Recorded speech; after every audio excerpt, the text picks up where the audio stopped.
If you've been told to pull up your socks, then make sure it's a pair of TNT socks. The TNT shop is now open at tntradio.live. From national security to global corruption, this is the Muckrakers on today's News Talk, TNT. Hello, everyone, and welcome to the Muckrakers on TNT. Today is Tuesday, August 13th. I'm Taylor Hudak, joined by my fantastic co-hosts, Andrew Eborn and Basil Valentine.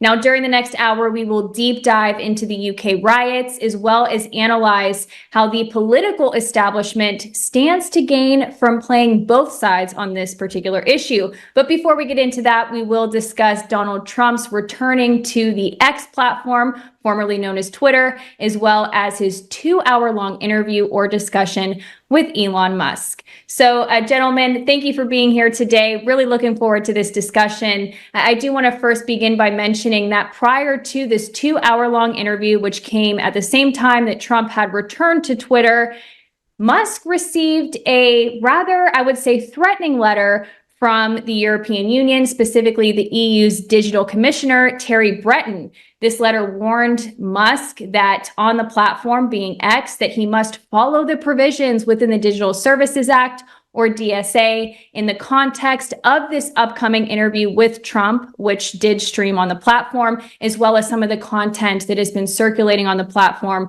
regarding the UK riots. Now, specifically, this letter read that Musk and the platform X must take all proportionate and effective mitigation measures and have those in place to help prevent the amplification of harmful content, disinformation in connection with these relevant events. And then at the very end of the letter, it also goes on to state that should Musk and X not comply with the Digital Services Act and these various provisions, that the DSA and those who are in positions of power to uphold these provisions will do whatever they can. They will not hesitate to act, should it be warranted, to protect EU citizens from serious harm. And I have to say, when I read this, I found it quite insulting to the intellect of EU citizens. I think most reasonable people are able to engage on the platform in a respectful way, and that people are able to discern what is outright disinformation or nonsense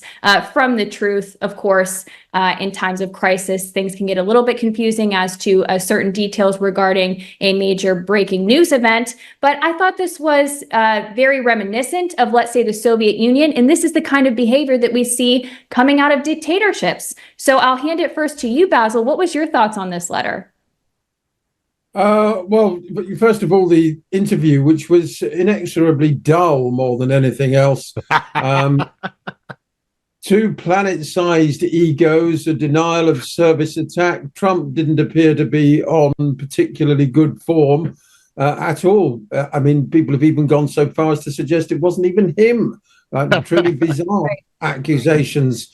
So it certainly didn't, rise his star, as it were, at a difficult time for the Trump campaign, with Harris Waltz still dancing their way across the United States on their honeymoon. Did you see what I did there? Now, as for the letter, well, Musk has found himself firmly in the crosshairs of European and UK regulatory authorities. The Metropolitan Police Commissioner, Mark Rowley, has even threatened him with extradition. He posted a meme that some people could say was Islamophobic, claiming that that would get you 3 years in prison in Britain. And of course, he said that the civil war in the UK is inevitable. None of it terribly helpful, but I don't think it goes as far as stoking racial hatred, inciting racial hatred, or any of the other things that currently come under the law. So, needless to say, those who endlessly seek to restrict our freedoms are using every opportunity they can to attack him. He's become something of a bête noire, I suppose, for the liberal chattering classes. Tesla sales may suffer as a result. And apparently Labour Party members of Parliament are quitting X in droves because they don't like what's being said there. Well, if you can't stand the heat, get out of the kitchen. But it strikes me more a case of all the toys coming out of the pram. Andrew? I thought it was a glorious interview for all sorts of reasons. It was the biggest bromance when he was saying repeatedly that Kamala, they keep getting her name wrong, so people are not the only one in the media.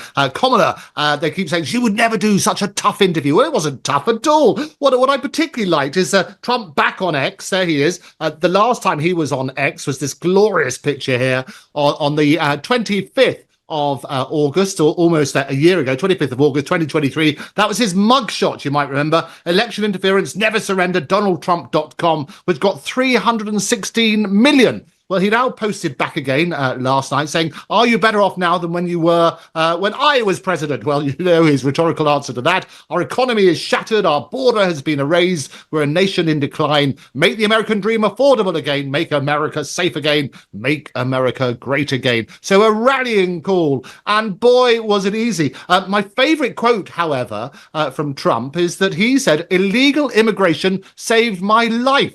And his reference to that was he started off by talking about the terrible assassination attempt and how on earth security services failed and so on and so forth. And he said that the reason illegal immigration saved his life is because at just the right moment, he would look down at this wonderful slide that he has saying, look, figures are always much better under him. And that's what happened. That's what saved his life. So nobody's picked up on that other than on the Muckrakers. Illegal immigration saved my life, says Donald Trump. And that's a quote which would be terribly misleading because obviously he's very against that sort of stuff. But there's some interesting stuff, and I don't know how much of you sort of picked out of it, but he said there are massive technical issues. You talk about this, as Basil mentioned, this what's called a DDoS attack, and that caused a delay start. And obviously everybody's turning around and saying, well, that's about freedom of speech, and they're trying to stop him accordingly. About 2 million users joined the event on X, which was very interesting. The content itself, again, they nicked the phrase from the Muckrakers. They said it was a conversation rather than a confrontation.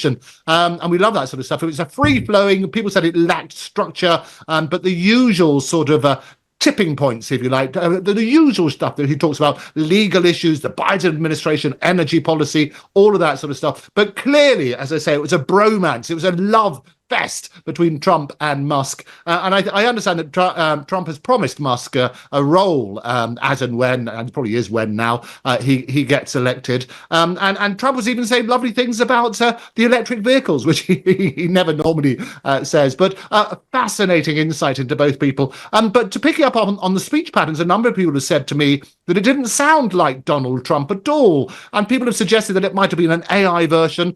People might have said, well, you had a lisp, or there might have been some other impediment. But it was an interesting conversation, and one where we wouldn't normally expect to see some little peeking beneath the kimono. Exactly. And going into this, I definitely did not expect this to be a overwhelmingly professional interview. I expected it to be more of a conversation. However, I've seen some in the media echo this sentiment, stating that this left a lot to be desired. Of course, there wasn't any hard-hitting questions. And I also noticed that Musk himself really made an opportunity to distance himself from the so-called far right. And he said he's traditionally been more center-left or more left-leaning in his political views, but that he very much supported Trump and wanted him to lead the country come November. So that was my take. I've also seen the rhetoric online about how Trump sounded a little bit off. Speech seemed to be a little bit slurred. That could be perhaps an audio issue, but I'm not really sure. I was quite surprised. It didn't quite sound like Trump. Basil, why don't you weigh in? Well, apparently they talked about everything from radioactive vegetables to the defeat of Napoleon. They did. And the irony, of course, is that the denial of service and the fact that thousands couldn't join the conversation. Well, the last time that happened was Ron DeSantis's presidential election campaign launch. And of course, Donald Trump was reveling in the technical issues that time. So nice little ironic twist there. Musk apparently kicked off by asking Trump to describe his attempted assassination, calling his courage under fire inspiring. And Trump had promised the Republican National Convention in Milwaukee, you'll never hear it from me a second time because it's too painful to tell. But then, of course, went on to tell Elon Musk.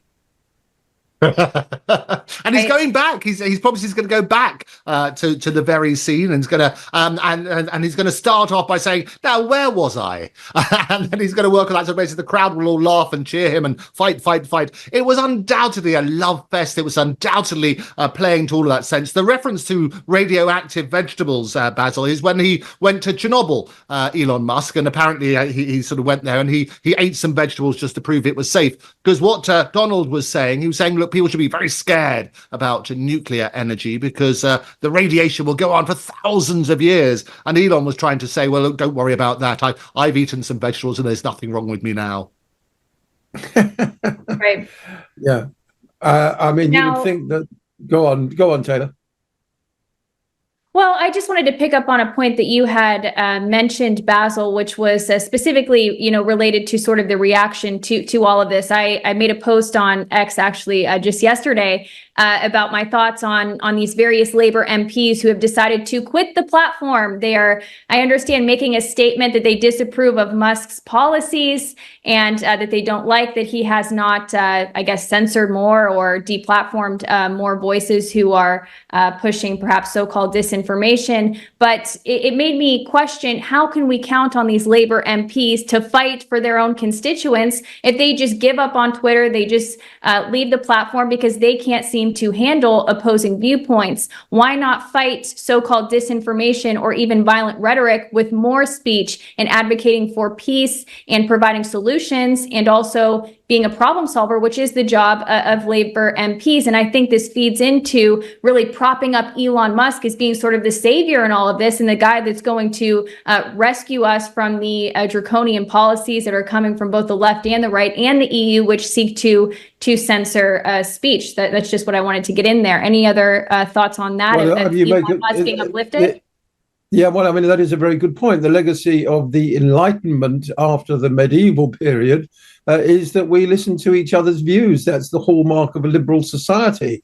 And we argue points based on facts and hopefully some agreed fundamental principles about how society should be organized as well.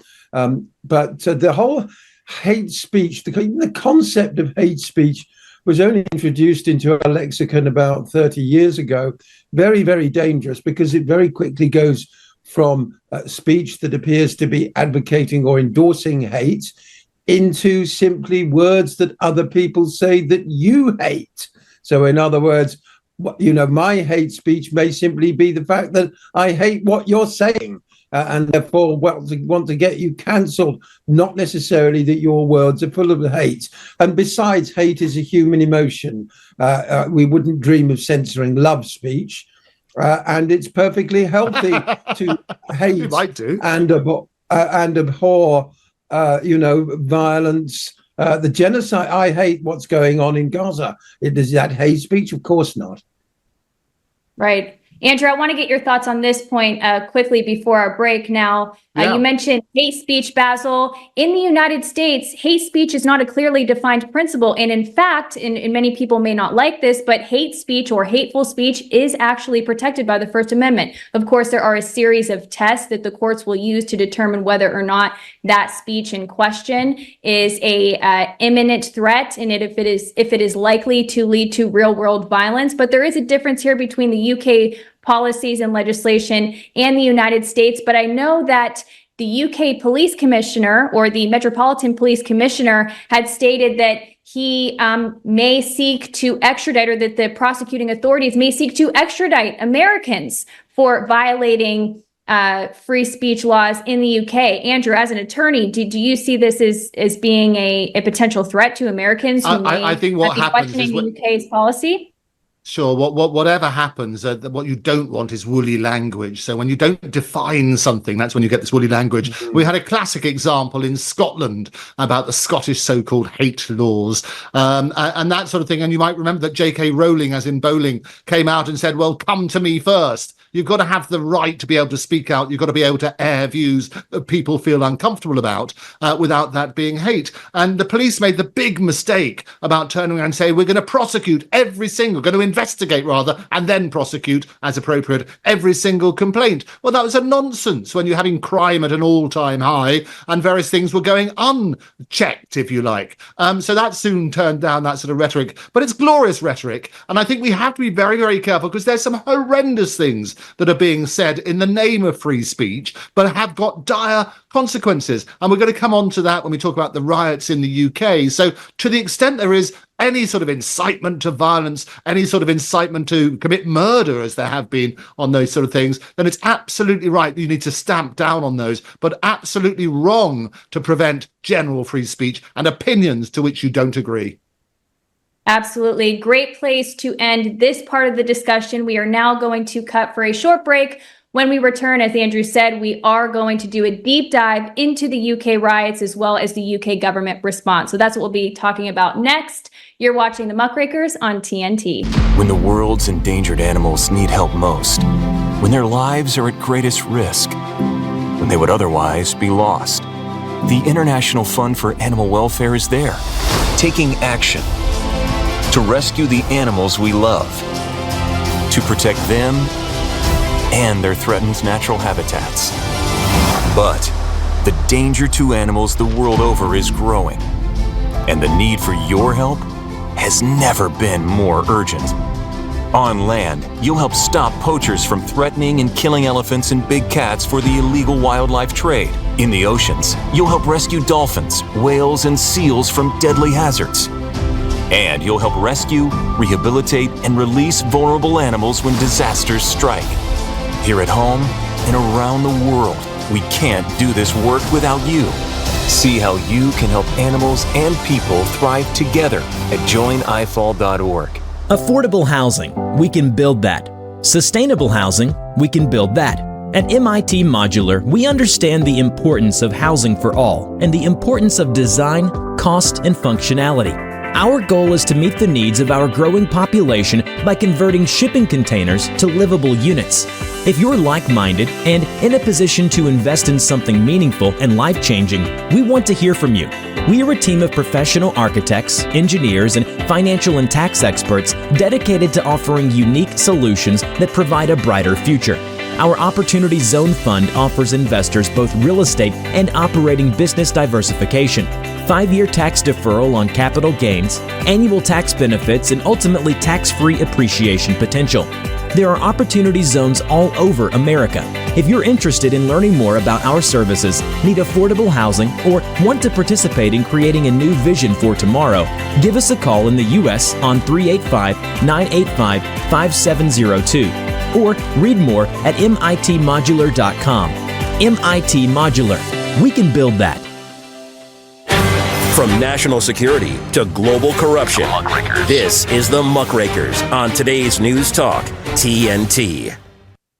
Welcome back, everybody. Now we are going to shift our focus to the UK riots. Before we get into the details and provide our analysis to the listeners and the viewers, Basil, I just want to ask you, well, both of you are based in the UK, but Basil, has the media representations of the situation been accurate? Many people who are not in the UK would be led to believe that there is violence throughout the entire country, that it's quite unsafe, and that these protests are really disrupting daily life in the UK. Do you think that this assessment has been accurate? And what would you like the listeners to know about what it's like there on the ground? Well, as usual, the corporate media is simultaneously sensationalist, highly judgmental, and also very selective about how it reports the riots. The word far right, of course, has been attached to all the protesters, some of them violent, some of them very violent, some of them not violent at all, and huge amounts of publicity. Oxygen has been taken up by the government's response, which has been an entirely legal and police response. Indeed, Keir Starmer has made it clear to his troops in Westminster and in the cabinet that he doesn't want anybody to talk about the causes of the trouble. That's because he thinks that would give some validity to those causes. But it's very rare I find myself agreeing with Dame Margaret Hodge. In fact, this may be the only time I ever have done. Labour Party grandee. She said the Labour Party is afraid to talk about immigration. It doesn't make the case for multiculturalism forcefully enough. And really, what the newspapers and television have completely failed to do, with one or two slight exceptions, like GB News, I've seen a couple of pieces on there, is address the core issues, which are that white working class people, we have to use that term, feel disempowered. They feel they don't have any representation in Parliament. And just as for example, the previous Conservative government had introduced a requirement for social housing that meant that you had to be living in or associated with the area, with the borough council to which you were applying for social housing for at least 10 years. Now Labour have removed that requirement. So that kind of thing makes people feel that it doesn't matter if your grandfather died on the Somme and your own father died on the beaches of Normandy, or your family have been in England for centuries. You are no more British than somebody who arrived last week or last year, and you have no more rights to housing or anything else for that matter. So none of that is actually ever discussed, nor, frankly, are the, and this is the touchiest subject of all, but the fundamental demographic changes taking place in Britain. Now, some estimates are that Britain will be a Muslim majority country, an Asian majority country, perhaps I should say, by 2070 or by the end of the century. Now, that's still 35, 40 plus years away, but nobody ever voted for that kind of sea change.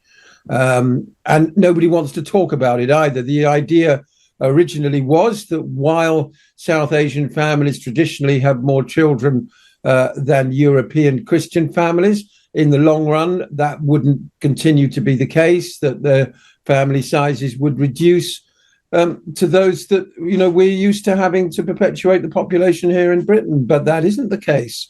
South Asian immigrants, second and third generation, are still having large families, and then they have them younger.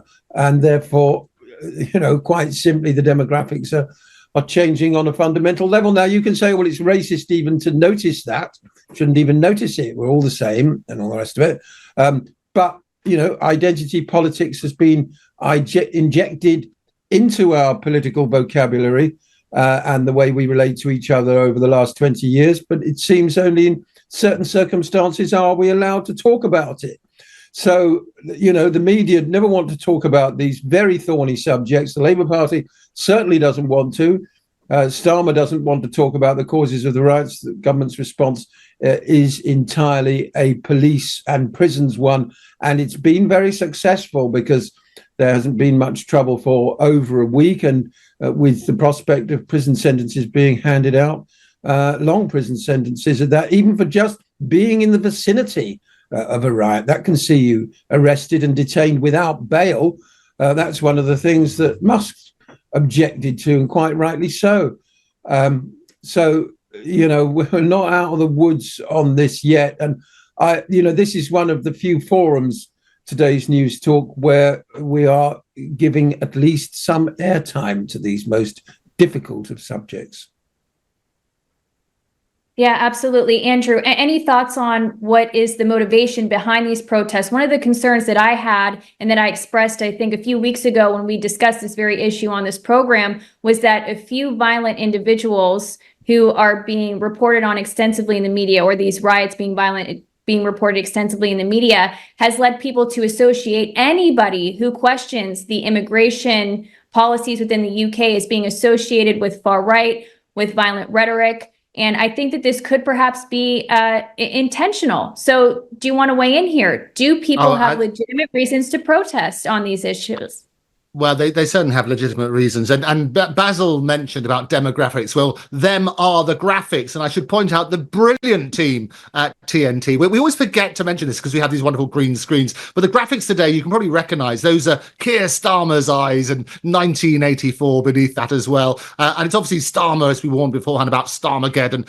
So congratulations to CJ, Cam, Mike and Jenny. Brilliant stuff as always. We love it. But to your point, I think the point is this, is that if we go back to what people said was the catalyst, was the horrendous murder of 3 little girls. BB King, who was 6, Elsie Dot Stankham, who was 7, and Alice de Silva Aguirre, who was 9. And you might remember it happened at Southport. It was at the Hart Space Centre during what was a Taylor Swift dance party, effectively dance class. And what happened is a particular channel now 3 now, channel 3 now, which I've mentioned on this show, and I've got Jeremy trying to track them down so they can come on and explain themselves. They put out some false information, misinformation, saying that it was a particular Islamic chap. They even named him wrongly, and that caused all sorts of problems, which has forced effectively the person who was actually arrested and charged, Axel Rudakubana, who's a Welsh native. He lives in Banks, Lancashire, has been charged with 3 counts of murder now, 10 counts of attempted murder, and 1 count of possessing an offensive weapon. He actually was born in Cardiff. You know, his parents came from Rwanda in 2002 in search of a better life. But his mother is basically a stay-at-home mother. His father's a taxi driver. And they were described as nice and normal. But it was about this misinformation that was spread by Channel 3 now. And I checked on their website beforehand, the Twitter page, and they've still only got 3,423 followers, one of which is me, because I want to see what they're up to. And they're only following 22 people. What happened? It's wrong. The anti-immigration riots, as they've been called, was sparked by this wave of disinformation by Channel 3 now. It has absolutely nothing to do with the murder of 3 little girls, to why people go in and loot and steal television sets and so on and so forth is absolutely abhorrent. And even the families and the various funerals are taking place over the last few days, and there'll be more expressions of grief. It is abhorrent that people have hijacked the grief and the tragedy and the absolutely appalling circumstances regarding the murder of these 3 little girls to effectively go around looting. So in answer to your question, there are certain situations, there are legitimate concerns about immigration. And we spoke about Elon Musk and his conversation with Trump yesterday. And basically what they were saying, look, immigration is front and center. Trump was proudly saying, look, under him, the immigration figures were coming down. He was going to build this wonderful wall. He was still building it. Those are still his plans. But he needs to get it under control. And he needs to say, well, legal migration is fine. We need to work at what's happening on that sort of basis. But people have legitimate concerns, and those concerns need to be addressed. But in amongst all of that, there are thugs, absolute thugs, who are hijacking people's grief, hijacking legitimate causes to effectively inflict all sorts of violence and disruption. And that is wrong. Yes, the problem with the violence is that it shuts down the national conversation before it's even started, because the protesters can be characterized as far-right thugs, and therefore there's no need to engage with them at all. And the legitimate concerns you mentioned, Andrew, is simply never addressed, and that causes further resentment. I mean, you've got to go back decades in some ways with this to the disassociation between the working class and the Labour Party that was originally founded to represent working class people. Back in the 1970s, you had a lot of trade unionists in the Parliamentary Labour Party, a lot of working class MPs, up to and including the likes of Harold Wilson himself, of course, who went to Oxford University but came from a working class background. Lots of trade unionists were in Parliament, like I said. Now that's all finished. Now it's the metropolitan elite that have taken full control of the Labour Party. They parachute candidates in from all over the place into the safe seats. And so as a result, I mean, we know it was self-evident after Brexit, large swathes of the country are what Hillary Clinton called the deplorables in the United States. Yeah. They're the sort of great mass of British Tommies. Now, they're not all racist, far from it, but they've seen their country change irreversibly over the last 25, 30 years or so, and they didn't vote for it. And they're feeling left behind. Now, the important report produced about inequality from the Afro-Caribbean chap whose name escapes me for the moment. I'll bring it up later, which commissioned to look into inequality and resentment, said that it's undoubtedly white working class people that have been left behind the most. That really irritated the lefties because, of course, they want to reduce it all to identity politics based on race. So, these are some very, very difficult issues. And as I say, if we go back 50 years, the Labour Party was a very different beast. And so the working class felt they had a voice in Parliament. They don't anymore.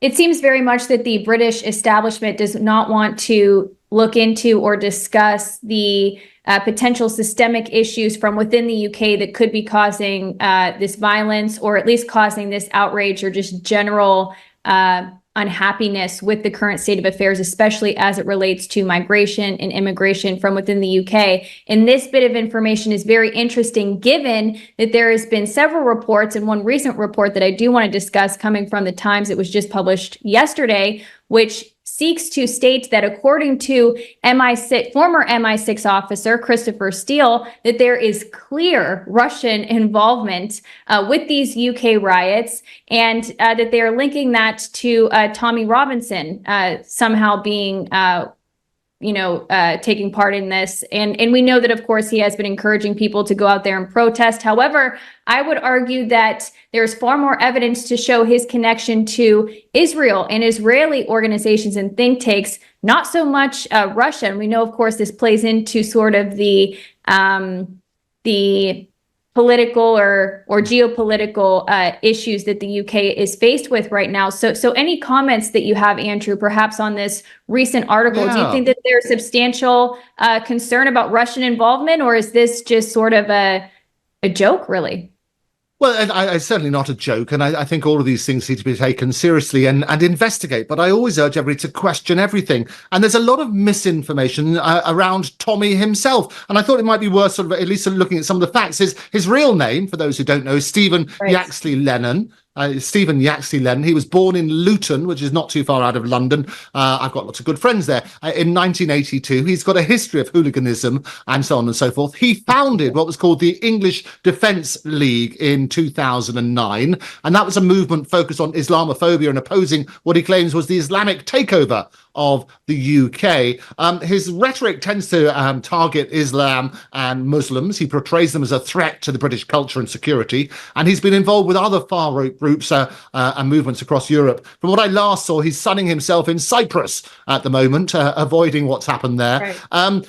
All sorts of legal troubles. He's got a lengthy criminal record, including violence, fraud, and contempt of court. And the biggest thing at the moment, the misunderstanding at the moment, is the reason for the arrest warrant is to do with a defamation case, and it's to do with contempt of court. And what happened in the recent rally that he held here in London is that the defamation case said he was never to repeat particular accusations against a Syrian schoolboy, and he'd made this documentary which had lots of allegations and interviews and so on and so forth. And what he did during this rally, he basically broadcast that documentary, and as a result of that was contempt of court, and the warrant for his arrest was issued as a result of that contempt of court. But he's now run off, and he's currently in Cyprus, as I say, avoiding that sort of stuff.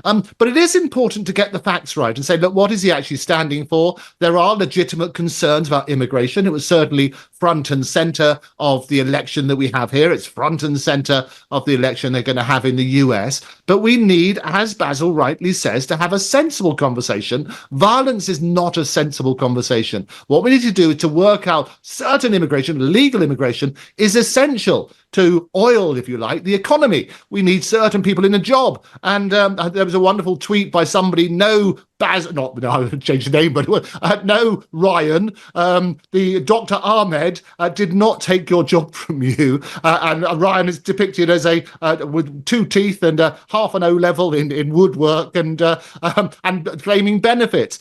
So we need a skill. Where there's a skills shortage, we need to make sure that appropriate people are brought in. But that's legal migration, and we're making sure that sort of works. In the care sector, for example, we need to make sure there are sufficient people who can do sometimes the jobs we don't want to do, and it's working on that sort of premise. But the reality is the illegal ones that need to be dealt with, properly processed. And there's a brilliant movie I often reference called I, Capitano, which shows the other side of it, the horrendous people traffickers, and how people are basically murdered, tortured, their families are extorted as a result of trying to get to what they consider to be a safe place. We need to clamp down on those gangs, and I think that's the right sort of rhetoric that we should be looking at.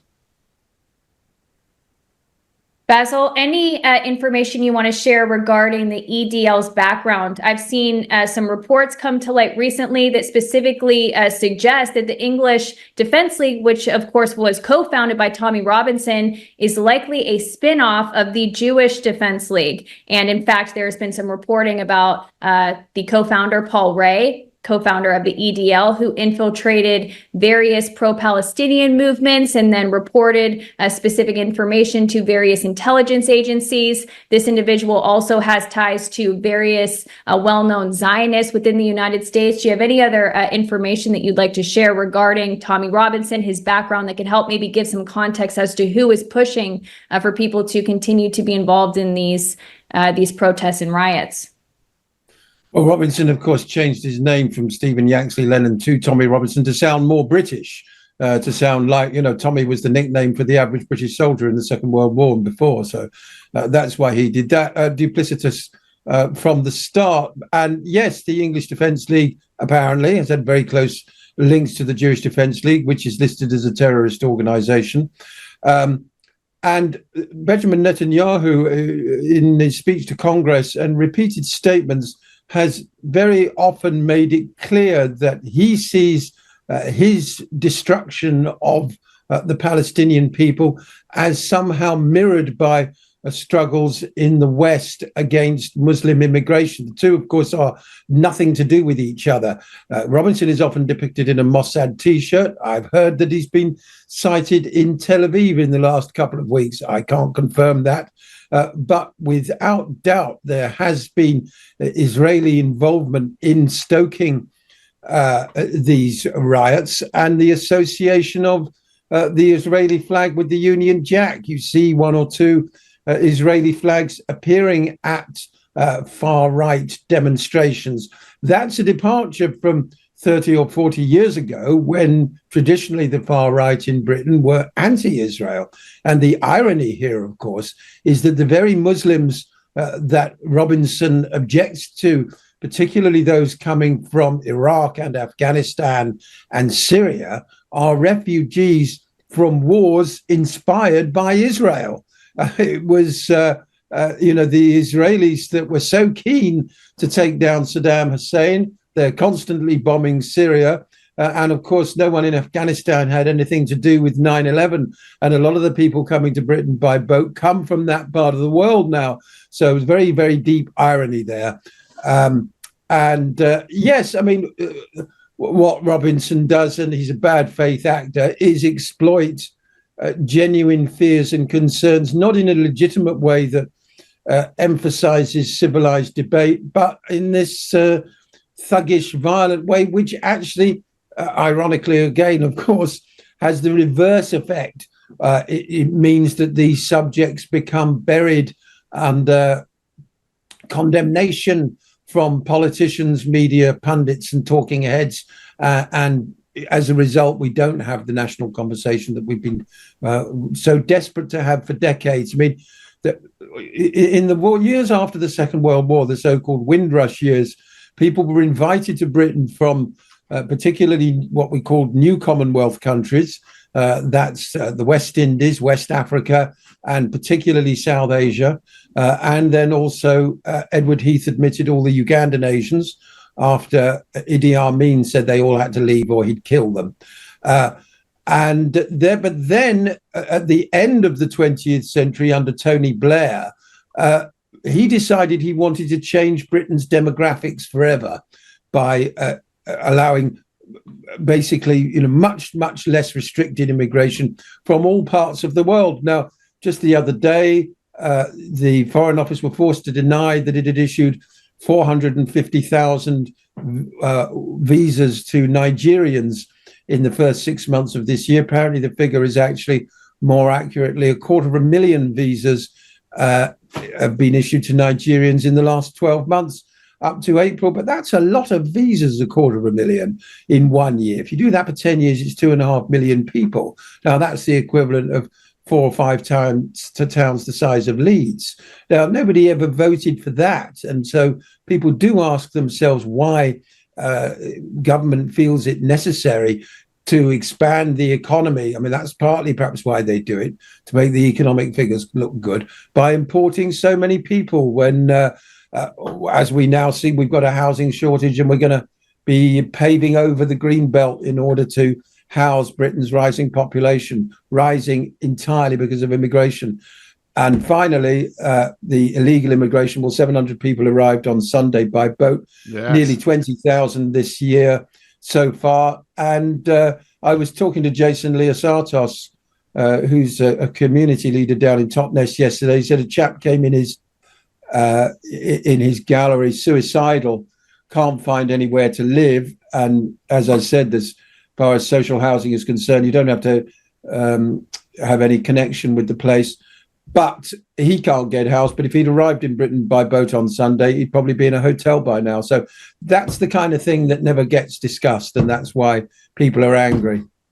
Yeah, well, and we are discussing it here. What I love about it here on TNT, we can keep doing that. And you can go to the government's own website and see those statistics. So 700 people, as you say, on the 11th, and a horrendous amount. And this was I referenced this tweeter saying that we're not all racist beforehand. This is the one that I saw. No Gary from Blackpool with 1 GCSE, 2 brain cells and 3 teeth. Dr. Ahmed, the surgeon, did not steal your job. Yeah, there we go. So it's trying to put out, we're not a racist country. It's trying to work out this legitimate Britain is concern. a remarkably tolerant country, Absolutely. but exceptionally tolerant country.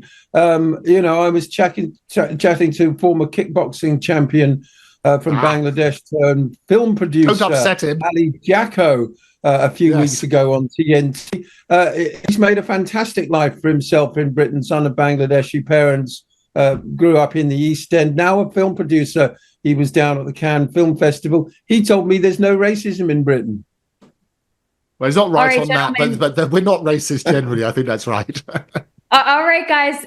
Seriously, fantastic discussion here. Really important to lay out that historical context. Next, after the break, I do want to focus on the solutions. What Keir Starmer, which, by the way, his eyes are our background today. Those are Keir Starmer's eyes that are gazing back at you. So we will discuss his policies that he has put forward if we are in a situation in which is a problem reaction solution. We'll get into all that in the way forward just after a short break. While serving in Vietnam, a grenade took my ability to see. Today, I'm a sculptor, creating new visions. Now, my fingers are my eyes. As a veteran, I know the challenges of life can be great. In my art, turning a lump of clay into something beautiful, that means a lot to me. Life is like that. We each must use what we can to make things better. DAV helps veterans like Michael get the benefits they've earned. They help more than 1 million veterans every year in life-changing ways. Now, I show others how they can create something with their own hands. With support from DAV, more veterans can shape their lives into a thing of beauty. My victory is bringing beauty into the world. Michael Naranjo, may your victories inspire many more. Support more victories for veterans. Go to DAV.org. She was reading at a 2nd grade level in kindergarten. Pod force swimming before she was 7. Finally convinced mom to get her ears pierced in the 3rd grade. Came in 2nd at her 5th grade spelling bee. Drill team in the 7th. And with 1 stroke of the keyboard, 1 click of the mouse. It's gone. It's gone. It's gone. Report a cyber tip today. You're listening to the Muckrakers on today's News Talk, TNT. Thanks for sticking with us, guys. Okay, I now want to look at the reaction, what policies have been put forth by the British government. I remember the last time we spoke about this on the program, it was just a few hours later after we were warning of a potential draconian response to these riots. Keir Starmer gave a speech or gave an address to the media. It was rather short, in which he encouraged for predictive policing programs to be used by the police. He also announced the setting up of a new violent disorder unit, and he also made a warning to social media companies to really get it in check to prevent further disinformation and violent rhetoric from being circulated online. And one of the concerns that I had was that this was going to be eventually, if not immediately, used against journalists, dissenters who were reporting information or providing a perspective that went contrary to the establishment. I really think that there is a substantial concern that this is really the end goal to all of this, to further restrict movements, which is, again, something that Keir Starmer has advocated for, to surveil people more, to implement further use of AI as part of a pre-crime policing strategy. I mean, this is what we're really facing here. This is the heart of the issue, that the UK is going to become an even worse police state and surveillance state than it already is. Basil, what is your thoughts on this? Do you think that the response has been disproportionate to the problem? Well, the Mayor of London, Sadiq Khan, said he didn't think the Online Safety Act, which was only passed last year, and the stipulations of which are just coming into force now, he didn't think it was fit for purpose. So they promised to do a review of that.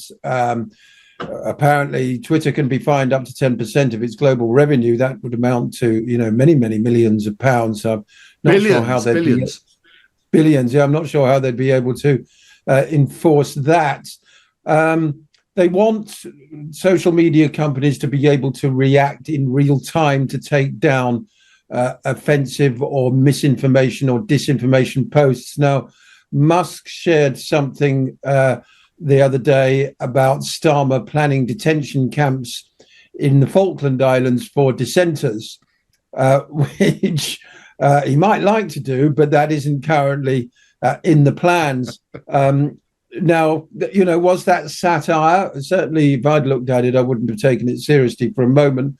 But other people did take it seriously. And this is one of the problems we've got, is that you never know how seriously to take any of these claims. The claim that the horrible incident in Southport was the result of somebody called Ali, who was an asylum seeker, that was plain disinformation. And people have been quick to jump on that and claim Russian interference. So, it is a minefield. I like to think that, the fundamental rights and freedoms of the British people, as enshrined in Magna Carta and re-established by various presidents since, will hold. But Yvette Cooper, the Home Secretary, has said, you can expect a knock on the door. We've got some as Andrew said, we've got some very badly defined language about harm and the relationship between online harm and real world harm. And yes, a lot of this is very, very woolly and open to different interpretations. Right. Andrew, I want to give it to you next, but I just want to lay out a few points, a few ideas that I had when just looking at this entire general issue. And that is, yes, it is wrong to purposefully, with intent, put forward disinformation with the intent, as I said, to cause harm or to deceive people. However, when there's breaking news, as journalists, as reporters, as commentators, it's the job of us to report to people what has happened, to keep them informed. And we always do our absolute very best to get the facts straight. And isn't it somewhat unreasonable to expect absolute perfection every single time at your job when providing facts? Of course, there's going to be moments where people slip up, make a small mistake, and then they immediately correct it. What I'm concerned about here is that an innocent mistake can then be criminalized, and you could be penalized for getting something wrong when you didn't have the intent to cause to deceive others. I mean, that's kind of the trajectory that I think we are headed in. What are your thoughts on that? Well, very simple. Freedom of speech is priceless. But I think I've often said this, we're drowning in a sea of information, most of which is false. And in 2017, fake news were the words of the year, according to Collins Dictionary. And last year, 2023, AI was the words of the year on that sort of basis. If you combine both of them, it's a very dangerous fusion. But often they say, it's the old quote, if you read the newspaper, if you don't read the newspaper, you're ill-informed. And if you read them, you're misinformed. We have an obligation in the media to make sure we don't just instantly rush out to get first with a particular story without checking some of these facts. And as Basil pointed out, even Elon himself was misled, and it might have been a bit of irony, it might not have been. He himself deleted the post, so he didn't say it was ironic or anything else. He deleted the claim about these detention camps, but he posted it very, very quickly. The difficulty is this: in any crime, there are two elements from a legal point of view. There's the actus reus, which is the actual act of doing something, and the other is the mens rea, the guilty mind. So I think absolutely, if you have clarity that you're deliberately spreading misinformation with the intent of stirring up hatred, with the intent of inciting violence, then absolutely clamp down on that. But what you mustn't do is shut down genuine journalism where we hold people's feet to the fire and express opinions that people might disagree with. Exactly. Unfortunately, I don't think that it is unreasonable to be fearful that these new policies or policies that we already have in place will lead to censoring of truthful information. This happened with COVID, Ukraine, and on a number of issues. This is the history that we have to look to, in which this has already happened time and time again. And also, I just want to point out that I am not somebody who is a big fan of Elon Musk. I'm a little bit skeptical of Elon Musk, and this is it by looking at the things that he has done. He has worked with Israeli-based tech firms, which have been used for the, say, verification process on Twitter, which is actually why I have chosen not to verify myself on Twitter, because I didn't want to fund his mission. He wanted to create or make Twitter an everything app. He is all about the digital ID. So I have some concerns there. And I know that right now, Elon Musk is very much being uplifted as the savior of free speech. And I would just caution everybody to think critically about that and be a little bit careful on that as well. And also, too, as you mentioned, Andrew, he is putting forth information that he should know is going to cause a stir, and it is going to lead to some disarray, let's say. And it is quite interesting to me that he is sharing some of this information when he knows very well that he has a very powerful voice and that he could be penalized for doing so. But anyways, those are just my thoughts. Basil, I'll hand it over to you. Well, apparently Lewis Atkinson, the Labour MP for Sunderland Central, has begun collating a list of MPs from his party who used Threads, which is the Meta / Mark Zuckerberg alternative. So they can all talk to each other there. I don't know who else they'll be talking to, because Threads has, frankly, a psytiny following.